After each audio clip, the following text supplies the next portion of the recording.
Well, as Mark said, we are. This is Zack Kayser. I'm Beau Heubach, and Zack is a senior developer at our company Gaslight, and I am one of our UX developer, front-end developers, UX designer. And yeah, you can find us on Twitter or GitHub. We'll come back to this slide later if you want to screenshot those later, and if you have any questions for us. Thanks for coming right after lunch, and we'll try to do our best to not put you guys to sleep. So we're from Ohio. We work for a company called Gaslight. We're a consulting agency. It started off as a Ruby shop, and we've been transitioning to Elixir. You can find out more about us on teamgaslight.com. We work for all different kinds of companies, startups, Fortune 500s, manufacturing plants, and we love building software, working together with people, and building some cool software. So our title was Building a Real-Time Multiplayer Mobile Game with Elixir in 6 weeks. It's not really realistic. It was more like 2-ish weeks. So we're going to explain why we did this in a second. But Zack and I both bill full-time and on a project when we built this. We also both have families. I have 6 kids, so I stay really busy. So we were doing about maybe 1, maybe 2 hours a night on this. We did it very quickly in a very quick amount of time, and we'll kind of give you some reasons why it went so quick. So you might be thinking, why, if you don't have that much time, why in the world would you build a real-time multiplayer mobile game, and what is a real-time multiplayer race game? Zach's going to explain a little bit why we would do something so crazy ambitious. Yeah, why did we do this to ourselves? Who here is familiar with the Phoenix Phrenzy? That is awesome. That's like more than half of this room, I think. I didn't count everybody, but maybe. So if you're not familiar, there's a consultancy based in Boston called Dockyard, and one of their notable employees is Chris McCord, who is the creator of Phoenix. And now that they're getting close to LiveView 1.0, earlier last summer, they started a competition called Phoenix Phrenzy. And really, I think the idea behind it was to generate interest and enthusiasm about LiveView. And so they gave you 6 weeks to build an app in LiveView or a Phoenix app, and you could submit it to their website, phoenixphrenzy.com. And at the end of it, they would choose a winner. So you could vote on winners, and the only stipulations were you had to open source your code. So if you go to phoenixphrenzy.com/results, you can see all 37 submissions. You can see their open source repo, and then you could also go to an example of their applications deployed somewhere. And there's some really, really cool apps. So this one down here in the bottom, this one person built a flight simulator that goes over Sydney, Australia. It's just amazing. And super ambitious. Super ambitious. And so if you want to see some really cool ways that people are using LiveView and different approaches to building a LiveView app, definitely check out phoenixphrenzy.com/results and take a look at that. And we were fortunate enough to be elected the winner, even though there was a lot of really cool other apps out there as well. Okay, so before we hop into the meat of the presentation today, I just want to go over like a crash course real quick on what a LiveView is, and just for those of us who are kind of newer to LiveView. So a LiveView is nothing more than just a regular OTP process. So if you're familiar with Gen servers, if you use Gen Statum, if you use Phoenix channels, when you hop into a LiveView, it's going to be really natural for you. It only requires that you implement 2 callbacks. One of those is a mount callback, and that happens when a socket is connecting to your server. And then the other callback that you have to implement is a render function, and you're just pointing to an HTML template, and that's what ends up getting rendered on the client. Okay, and then you could also respond to client events, so click events, input events, form submission events with a handle event callback. And then you have the standard handle info callback for different kinds of messages. Okay, so that's just a general crash course in LiveView. We'll get into some more details a little later on. All right, so what is Geo Racer? It is a real-time multiplayer mobile game. It's meant to be played with friends, people with all different devices, and basically it is where you race to different real locations in the real world, and you try to get all the what we're calling waypoints as fast as you can, and get them before the people you're playing against. Oops, jumped ahead. the players find these waypoints using what we created was a hot and cold meter. So we really wanted to think about how, when we started thinking this contest through and what we were going to do, we really wanted to create something where we could really test LiveView to its limits, and also kind of really do some testing and figure out some things, our understanding of real-time applications, and how maybe we could apply that to some of our real projects. But so we came up with this idea of a hot and cold meter, which was kind of unique, and this is how you found the location, because you weren't told where the location was to race to. You had to find it based on the meter updating you in real time. Oh, I keep jumping ahead. All right. And players are, we also kind of got a little inspired. We kind of geeked out and wanted to add a little Mario Kart feature to this. So you can send hazards to each other, and you can really wreck your friendships by messing with each other. And then you could get a shield. So when you get to a waypoint, you have the choice between sending and hitting somebody with a hazard or shielding yourself from hazards later on. And I found out that I'm not as well liked at my agency as I thought I was. We love you. Everybody hit me up. It was not so much fun. I still have yet to win a race, and I'm kind of bitter about that. So I'm just going to we're going to go really quick through the different screens, kind of show you what's going on, and so then when we start showing the LiveView code, it makes a little more sense and context. So the home page, you have three options. You can either join a race, start a race, or create a course. We did go to talk this over quite a bit about creating a course. Should the system do it for you? Just drop some points. But when we thought it through about just like having to have all the data on like not dropping a waypoint like in the middle of a river or in the middle of a road, we just thought it'd be better that the users created their courses. And we'll show you what we did was we created this experience with using LiveView where you actually had to walk around and set each waypoint to create a course, so that you had to physically be there so that we knew it was a safe place to be, or you're just kind of crazy and then you're being a jerk to other people wanting to play this course. But you walk around, you see the map where it is, you set a waypoint, and the only other things you have to do is set a name for the course, and then whether you're going to make it public or private. So you can share these courses with other people in the app. And then once you have a course created, you can go and you can join start a race from a course that you've created or that somebody else is sharing with the public.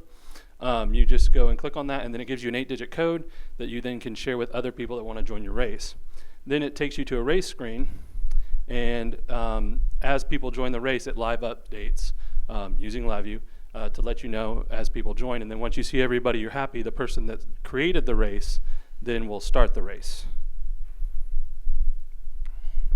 And then, so once we get into the game, everybody's racing to waypoints. You have a location marker with your current location and a map just to give you reference, but the real gameplay is centered around our hot and cold meter that's updating you as you either get further away or closer to the waypoint, your desired location. And we tried to make the hot and cold meter very loud, get your attention. We wanted it to update in many ways, so it is very clear about when it was working and what it was doing and if you were getting close or not. The other thing we have on this screen is we have a timer that's letting you know how much time has elapsed, and then we also update you on if you've gotten how many waypoints are left, and then once you've reached one, it'll say like 1 out of 5, and then as you reach them, it tells you how many you've gotten. And then one thing we've added since we took this screenshot was now it'll also tell you if you have a shield up top right below your racer name. Okay, and so the hazards, they're a lot of fun. This is probably my favorite part of the game, even though I get hit a ton with these. But as you can see, your meter can get broken, and so that you have to wait 60 seconds until it'll start giving you updates again. Your map can get broken, which is just kind of annoying. And then my favorite is the Waypoint Bomb, which switches a waypoint on somebody, and that's really fun to play or to throw at somebody right before they get to a waypoint. And then it just switches it, and they have to start all over again. And like I said, you can also choose to shield yourself, so you get a shield, and then it'll update the person that threw a hazard at you and let you know it didn't work, that you were protected. And then the race ends with a race screen where it gives you a live update on the order of completion and who's ahead. It gives you the times for the fastest, the people who are finished, and if you're not finished, it lets you know how many waypoints are still left for those people. And that's pretty much the game. Now Zach's going to explain a little bit of the architecture that went behind it. All right, so this really was my first kind of experience working with LiveView. And when you started, some of the questions that I was asking myself was, on all of these different screens that we have, there's varying degrees of how much interactivity that we actually need from the client, from publishing events from the server to show to users. So with the join race form, for example, there's not a whole lot of interactivity there. Most of that is just static HTML. And you can really do that through a plain old Phoenix statically rendered HTML template. We were able to jump in and add a little bit of interactivity by doing the form validation in LiveView so that people were getting updates in whether their race codes were valid, if their team name was valid on the fly. But that actually didn't require a whole lot of interactivity.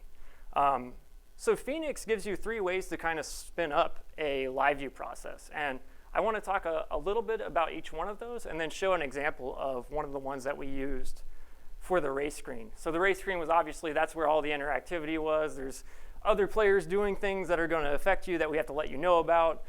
You can send hazards to other people, so we have to update the server and tell them to go say, hey, you just got attacked by Beau or whoever it might be. So Phoenix gives you 3 ways to do this, right? And the first way is via the router.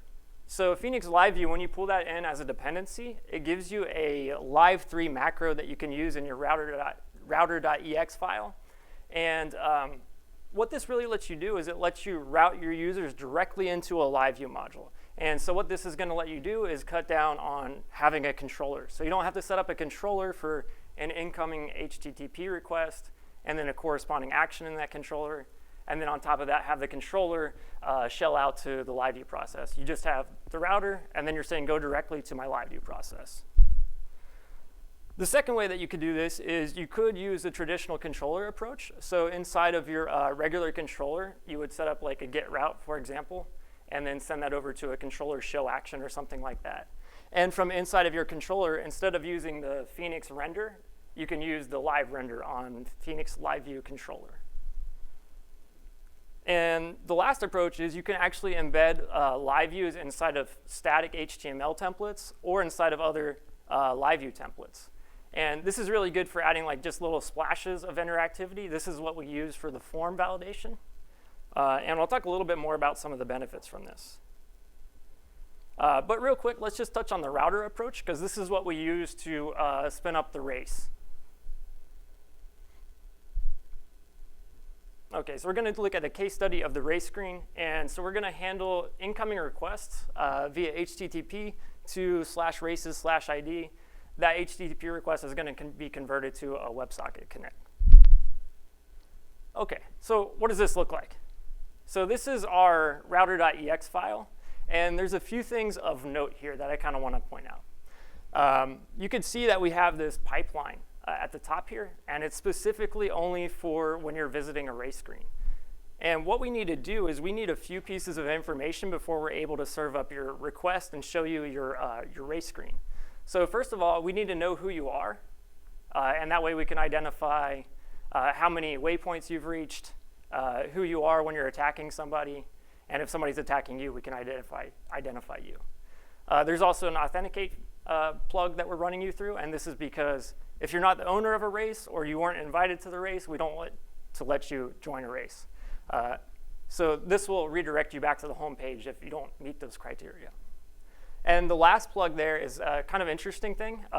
So if you're on a race and you're playing with people and you go offline, if you go offline for a second and say somebody hits you with like 3 hazards while you're offline, well, since you weren't online, we weren't able to update you on those things at the time. So when you come back into the race, we have to apply those attacks on you.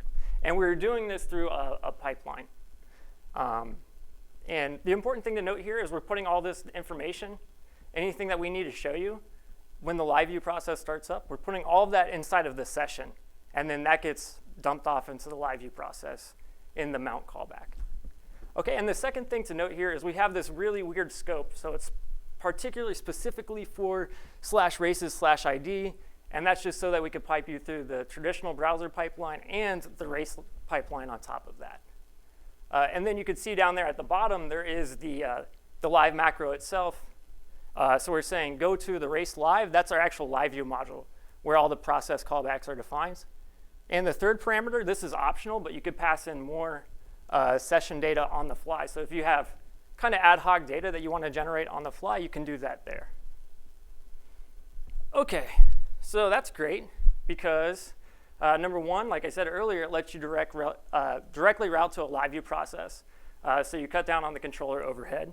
But more importantly, if you mount your LiveViews from the router, it gives you a few more benefits. So Phoenix LiveView gives you a push redirect and a push patch. And what these do is it lets you reroute your users around your application without doing a full page refresh. And that's going to reduce latency a little bit. So that would be the larger benefit. You only get this out of the box if you're routing from, or if you're mounting your LiveView processes from the router. But it does come with a few caveats that I want to touch on really quick. So the one thing to keep in mind here is that you saw that pipeline that we had, and those things could get pretty gnarly if you wanted to. Maybe you have to pull out a bunch of information, do all of this stuff in plugs just so that you could populate the session, and then you might have some scopes that are scoped to a particular route. So if you're worried about code organization and things like that, it might be better to go to a controller approach. That way you can just organize your code a little bit more nicely. They do talk about this in the docs here. This is just saying all this stuff in your session, your entire session on an incoming request is going to be dumped into your LiveView mount. Those are just a couple other examples there. So I did want to talk a little bit more about the controller approach and the embedded LiveView approach as well. So unfortunately, a little bit hand-wavy, but we're going to skip over that for today. We have another talk where I go over the details of the controller approach and the embedded approach as well. So if you want to see that video, we have a talk right there. Or if you just want to talk to me after the talk, please feel free to come up and we can go over those. All right, I'm going to hand it back to Beau. See if it. All right, the hot and cold meter. So this is kind of where we get to the real heavy part of the race of the game itself. The hot cold meter was something we spent a lot of time on. It's basically an animated SVG, and then being updated through LiveView based on basically what we're calling the hot and cold or the meter level. And it updates basically your proximity to the next waypoint every 1 second. But we also had to have several states of the hot and cold meter. So we have the normal hot and cold meter that's updating and giving you a new location. We had to have the broken hot and cold meter that's just there to piss you off and call broken. And then we also found very quickly when we started using this, when we first put it out, that the hot and cold meter worked really well. It got people's attention. They were able to figure, I had a hypothesis that they weren't going to be able to figure out how to use it really well. It actually turned out they were. A lot of people figured out, and they built a lot of trust in it. And then a couple things happened. When internet connection was lost, they didn't know that, and they still had a lot of trust. And that was a way to piss our users off. And then the second way was when we couldn't control, we didn't have full control of the data, the data accuracy that's coming from the device, but we did have a data accuracy score being given to us. So hopefully in the future we want to find ways to improve the accuracy of that. But right now, if it's so bad, we have another state where we're letting users know that your location's not very good. You're not going to get it, because what we found was when that would happen, somebody would be standing in the same spot and their meter would go from super cold to really warm back to super cold, and that also didn't make people very happy when they were playing the game, especially when they were trying to beat their friends. And so Zach's going to explain how those states work. All right. Yeah, so I really liked approaching this problem with Elixir in particular. Not that there's a whole lot of LiveView here yet, but what we really did is that 3 of these meters are actually, they just define a callback. a behavior that is, we're calling the meter behavior. And all you really have to do to implement the meter behavior is to implement a function called level. We'll get to that here.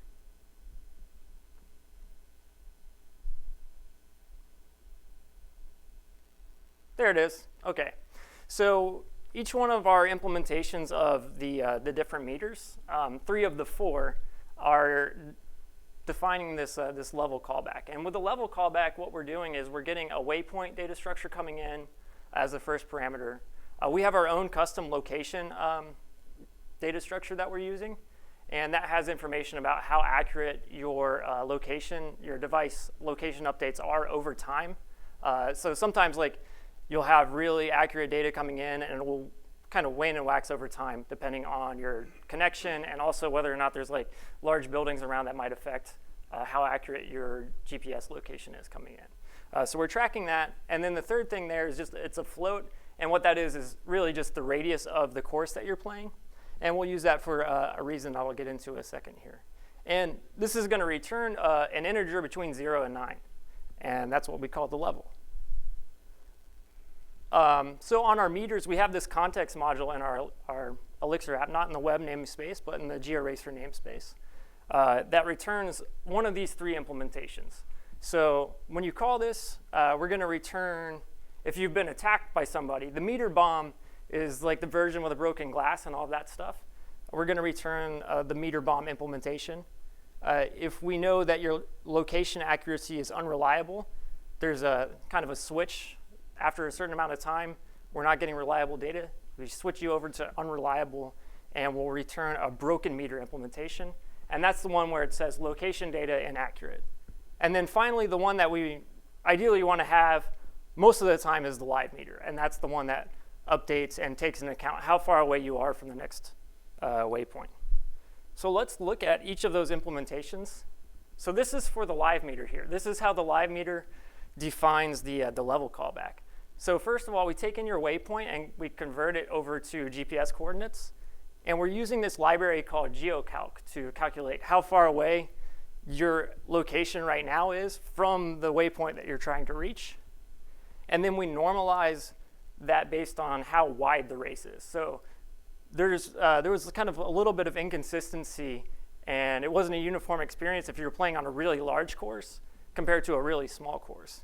And we wanted to normalize that so that you get the same amount of sensitivity from the hot-cold meter, whether you're playing on a course that was 10 meters across or you're playing on one that was 100 meters across.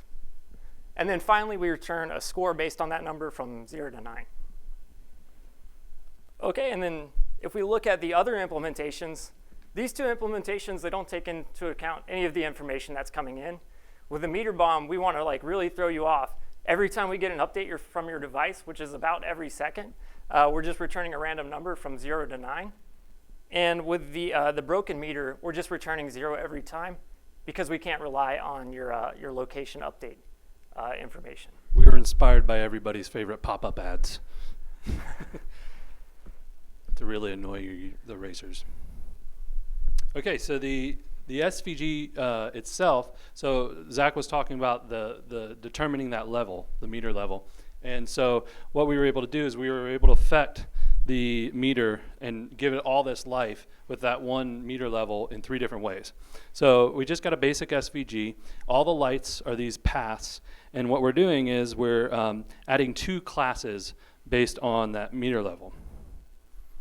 We've got a lot of code up here, but we've got a function basically that's taking that level, or we got a function that on the bottom that's determining the level and when to add in the class hot or warm, which basically changes the colors. And then we also had to have a separate class for all 8 of the different lights because we have an animation delay in our CSS animation that is giving it the look like it's going around and around and around.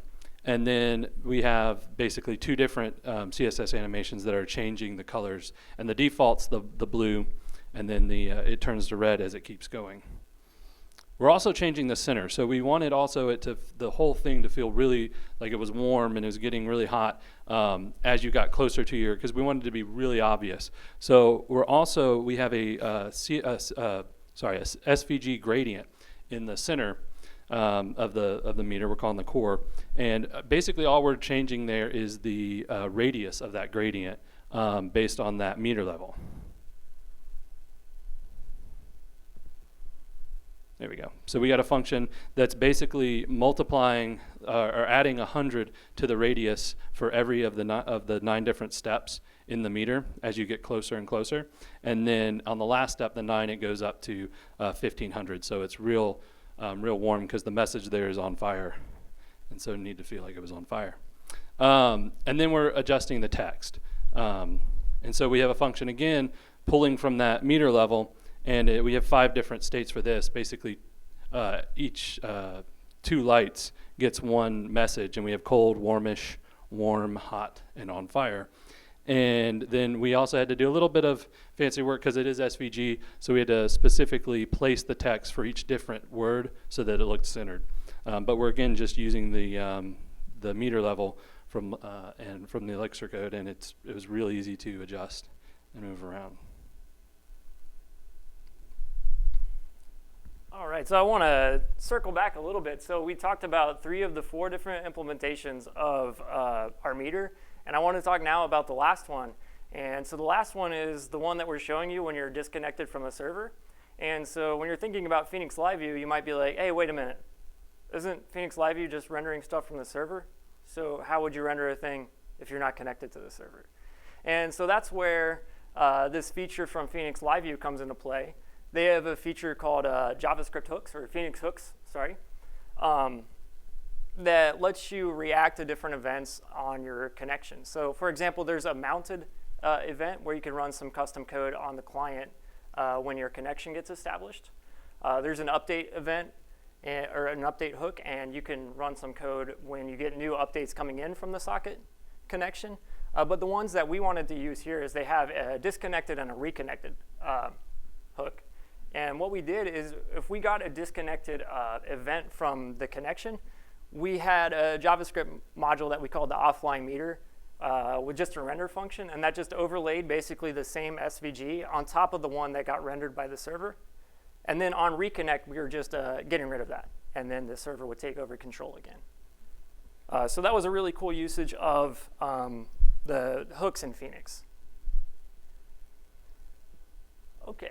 You can say it. We're just going to really now get into the hazard attacks. One of the problems we found when we first started doing these is that Zack kind of already alluded to this at the beginning of the talk, but users would be attacked multiple times and only get it once. So the person sending their attack that they earned by reaching a waypoint, we're kind of getting gypped a little bit. And so we wanted to figure out a way to queue that. And so, but we also wanted the attacks to kind of have a large impact. So we're overtaking the screen, it's popping up, letting you know you've been hit, and then you come back to a broken screen. And Zach's going to kind of show you how that all works. Yeah, so I think one of the coolest things about LiveView, one of the most compelling things for me is, so like obviously if you're using any kind of front-end framework or whatever to build out your front-end applications, it's easy to, somebody clicks on a button and then you could respond to that in some way, right? And you could also do that in LiveView too, with the same kind of thoughts, the same process. And the difference that I think that LiveView brings is that when there's things happening, events that are happening internally in your system, you can push those right out to your client devices. And as long as you have your HTML templates set up correctly to say, hey, this data is going to be updating, that's all that you need to do. So you don't need to worry about payloads coming in on the client side, deserializing those or serializing those, and then rendering them on screen. Like Phoenix is going to take, or LiveView is going to take care of all of that for you. So this is just like a really quick example or small example of a click event. So when you reach your waypoint, we say, hey, you can go use a hazard right now. And we take you to this other screen that's a LiveView module or a LiveView process. And we have one event. There's a use hazard event. And what we're doing is we're showing you all the other teams that are playing the game. You could select one, and then you could press a use hazard button, and this is how we're responding. So we have a context module with an attempt attack, and that's going to take care of putting that attack in we have a gen server that's taking care of your race state, and that's going to queue up an attack. If the other user's online, it's going to show it to them immediately. So that's where we get to the server side, right? So now we have events that are going on in our gen server on the server, right? And we want to show, if the user's connected, we want to show them that something just happened. It was an event coming in from a client. Something happens on the server, and then we want to push that out to the other client who's affected. And this is how we're doing that. Inside of our gen server, we have this handle cast function, and we're calling out to a continue.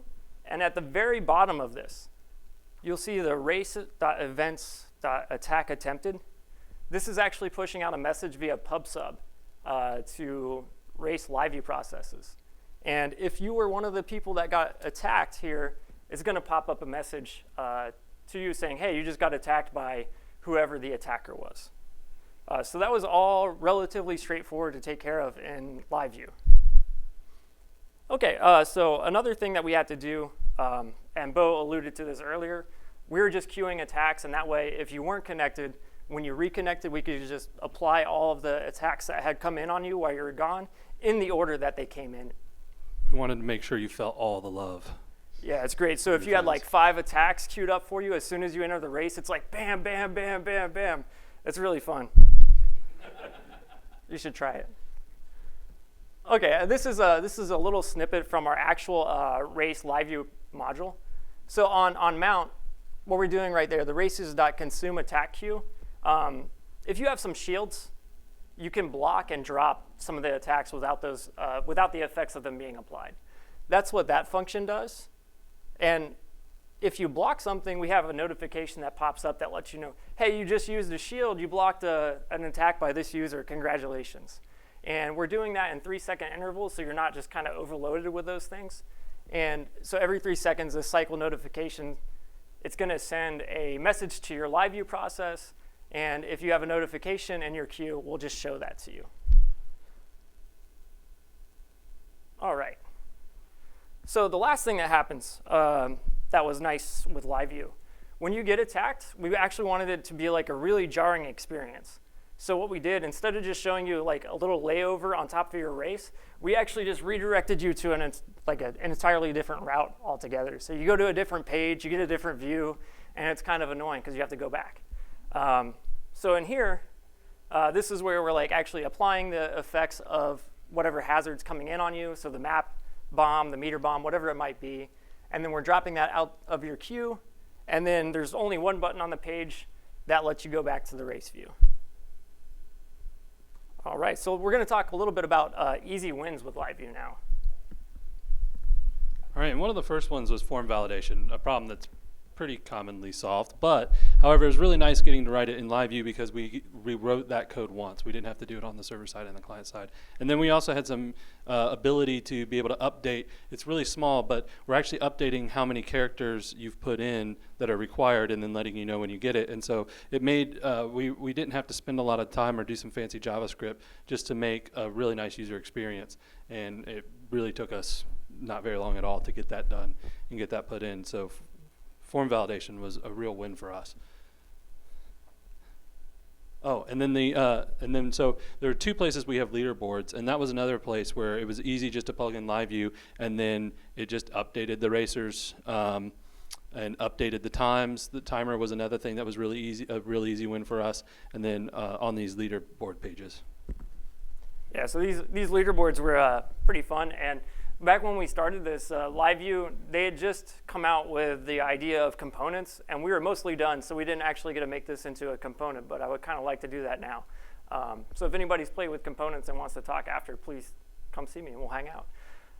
Anyway, so the leaderboard, what I thought was really cool about it is you probably can't really see it too much in the screenshot here, but at the very top of that, there is a timer that's still ticking as long as the race is going on. So you can kind of sit there and look at, I finished at this amount of time, and then you could see in real time the users who are still playing how many remaining waypoints that they have. Those are going to be updated in real time. And all of that was just really simple to do via LiveView. And so the last kind of easy win that we had here, and again, we used the Phoenix hooks for this too because we're trying to get, we needed to get your GPS location from your client device. And we could only do that through the browser. So we have this the courses screen where we're listing out courses that are nearby you. within about 50 meters or so. And if you look at that, at first we were only showing the number of waypoints that each course has, and then the boundary, which is like the radius of that course.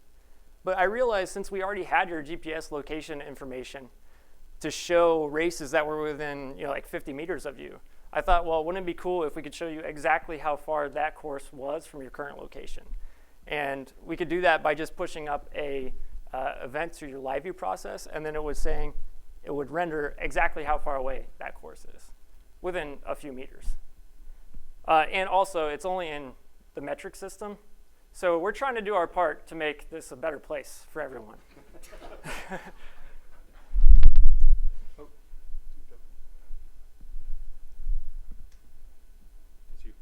Oh, yeah, I forgot. Sorry. So one last thing that I really liked about LiveView. So LiveView comes with its own LiveView test kind of module, and it lets you help test your LiveViews. So your LiveView tests look a lot like controller tests, but the cool thing about them is it's like kind of like an integration test kind of feel. You can mimic click events, push events from the clients, so form submission events and things like that. And then you could test that certain different things would happen there. It gives you a few different assertions. This is just an example of a few things that we have. A lot of what we're doing in GeoRacer is really jarring, and we're redirecting you between the race path and an attack view and a shielded view and things like that. So Phoenix LiveView, the test module, gives you an assert redirect. So we'll say if something happens, we expect that you're going to get redirected to this other route. The bottom test here, we're using a function called render click. So assuming that somebody's clicking your button and your socket is connected, it's going to mimic what's happening there, right? So it kind of has an integration type feel. It's not necessarily like you're not actually going through the browser to trigger these events, but it gets you a little bit closer than a typical controller test would. So I thought that was fun. All right. And so I think Zach and I, we've learned a lot. It was a great experience getting to create GeoRacer. One of the things we want to look at kind of moving on in the future is like how we can even further the mimicking a native app experience through the web app utilizing LiveView. And then we also are going to try to figure out how we can work to do some guessing work to help with make the geolocations better. And so we're hoping to make some new features and push those out and open source, put that back into the open source library as well. Yeah, so thank you guys so much for listening. We are both on Twitter and GitHub, and you can also, we're going to hopefully, now that we're done with GeoRacer, at least to some extent, we're going to be probably publishing some blogs on our website, teamgaslight.com, so you can go check out and see some more stuff that we're going to push out, things we learned. And then also, you noticed us probably both on our phones. We weren't just checking sports scores or anything. We're actually updating our presentation through LiveView. So the whole presentation, and we are planning on releasing what we're calling LiveDeck, open sourcing it. We've got some cool ideas for some interactive features we'd like to do with it, and then see what else anybody else would like to contribute to it later. So we'll be open sourcing that in the next couple months. Thank you guys for listening. Thank you.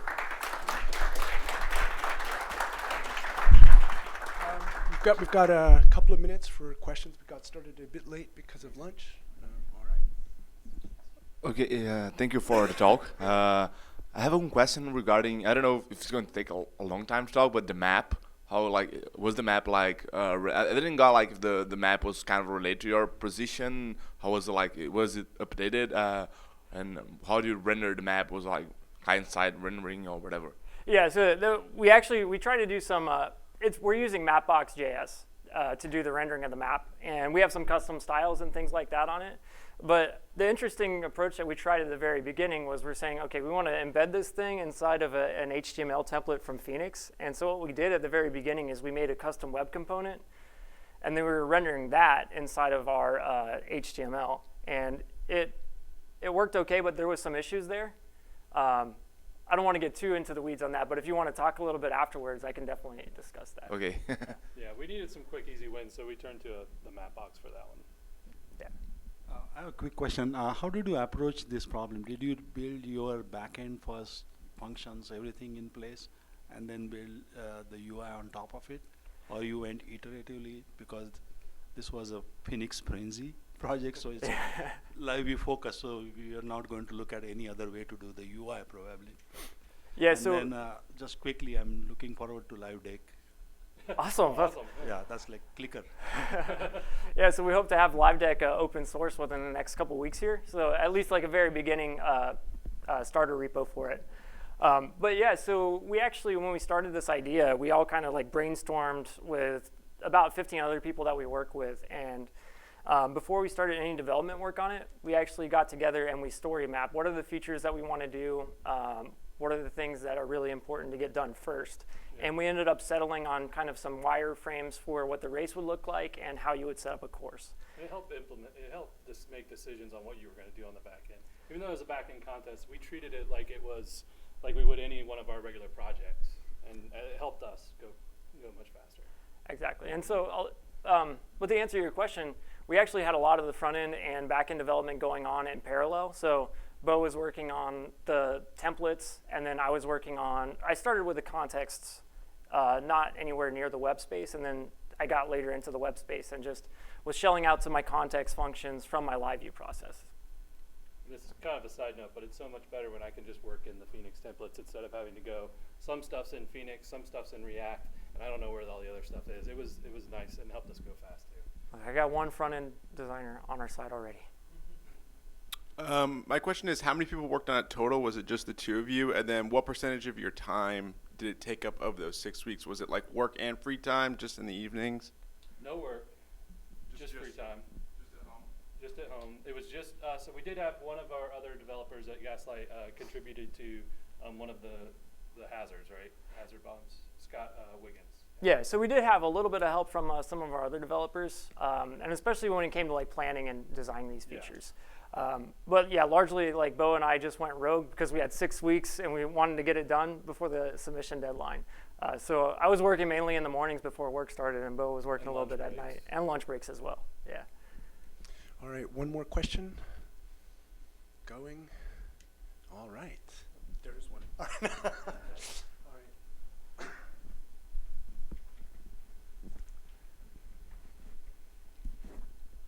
How difficult was the location connection of the like geocoding where they are to connect to it? Was that all in Mapbox or write your own JavaScript or what?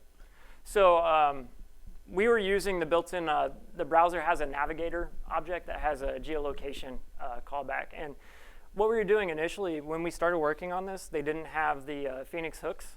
And so Phoenix hooks actually makes this problem a little bit easier because you could push client-side updates up to your LiveView process and just handle it in there. But what we had to do initially is we had a channel, just a regular Phoenix channel, and then we were connecting our geolocation updates to that, and then that was broadcasting things via pub sub that we could pick up in the LiveView. But yeah, the hooks makes that a little bit easier now. Thank you. Good talk.